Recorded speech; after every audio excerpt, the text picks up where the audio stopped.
Drive is a great way to share documents and collaborate, but it also can be used to create forms to collect information. It's quick and easy to do. We'll go through creating a form.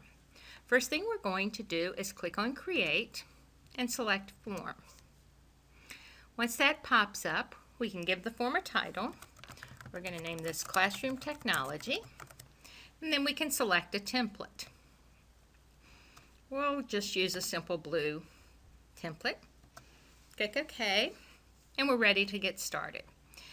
As each comes up, they'll ask for the question title, any help text that you want to add, and then the question type. Let's just start first. We want to collect the responder's name. So I'll collect name, and then I'll select just a simple text box. I can make it required if I want, and click Done, and we have that item. To add an additional item, we simply click on Add Item. If we want to change the type of item, we click on the down arrow, and for this one we want to select their school. So we can make it choose from a list, and I'm just going to say school, and I can put in the different options. So let's just say School A, School B, School C.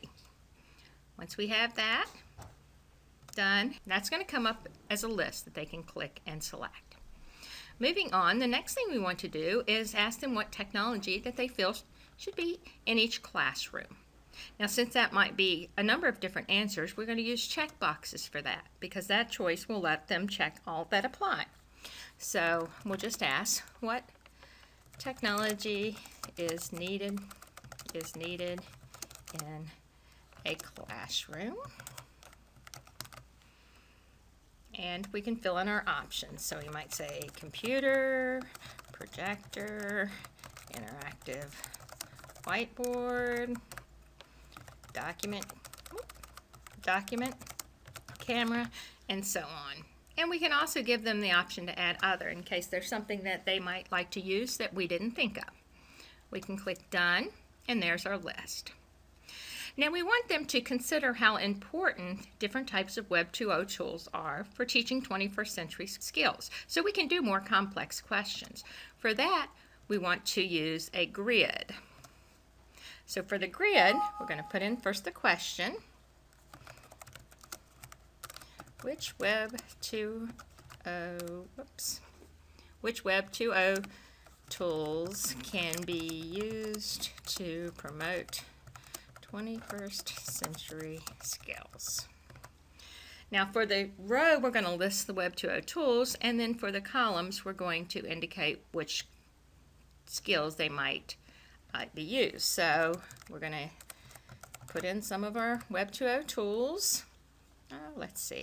Well, let's include Google Drive, and we might want to do ePals.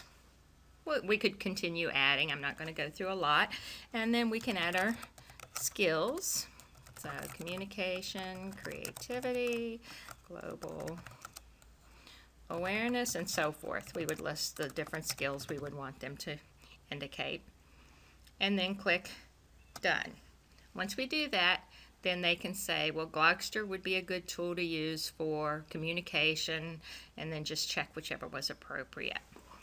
We can also give them the option to enter more information by using a paragraph text. So we might ask them to describe how you will use technology, and then that will allow them to fill that out.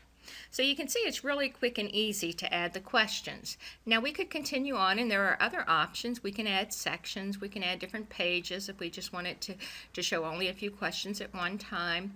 But those are very quick and easy to use. There also is a tutorial, so if you click on Help, you can see there's a Forms Help that will help you if you're trying to do specific things. So to finish up, I'm going to scroll back up to the top. We might want to put in a description here. I'm going to say, please submit by June 10th. And then I'm ready to go. So you can see across the top, I have my theme that I selected. I can choose the response destination, and we're just going to put it into a spreadsheet. So that's what we'll want to do. And then we can view the live form. So that's what our form looks like. And from this point, if we see something that we need to change, we can click on Edit and go back and make any changes.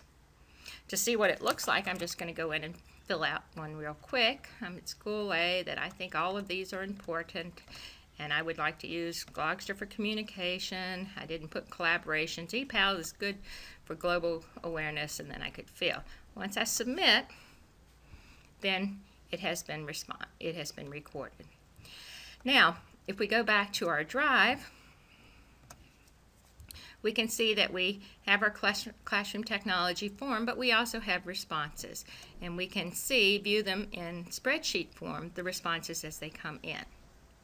Now, just to show you ways that you can then use this to analyze the data, I'm going to go back to one that we used with the school that we wanted to survey people about their feelings about school safety and bullying.